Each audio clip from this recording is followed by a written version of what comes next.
はい、こんにちは。パスタの小野です。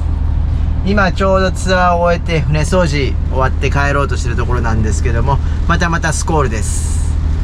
今日は6月の海の様子をご紹介します。6月になると水温も上がってきて、ようやくウェットスーツなしで泳げる季節になりました。ウェットスーツがない方がやっぱり身軽だし、素潜りもできるし、めちゃめちゃ楽ちんで、メリットばかりです。ただその分紫外線が強いので、ラッシュガードとかレギンスなんかできちんと日焼け対策だけはしてくださいね。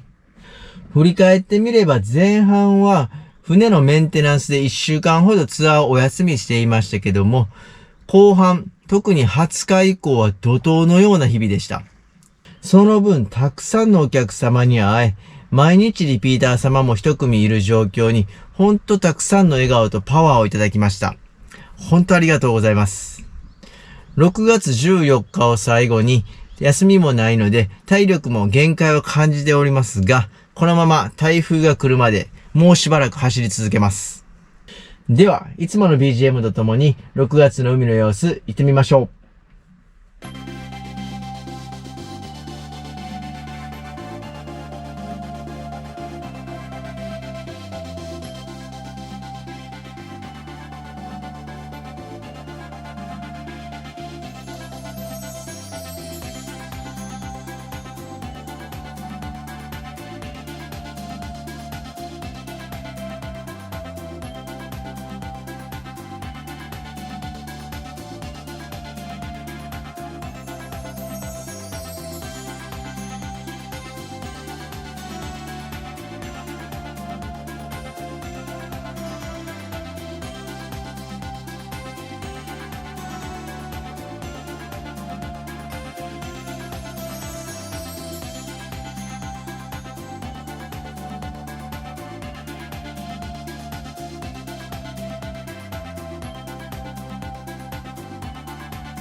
いかがでしたか？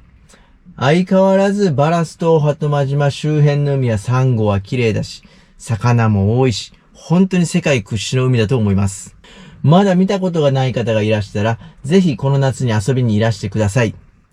ただ今年は本当にお客様が多く、7月20日頃まではほぼほぼ満員です。この様子だと8月9月もすぐに予約が入って満員になってきそうなので、早めに旅行の計画を立てて、ツアー会社やレンタカー、ご飯屋さんなんかすべての予約も済ませてください。では本日も最後までご視聴ありがとうございました。また次の動画でお会いしましょう。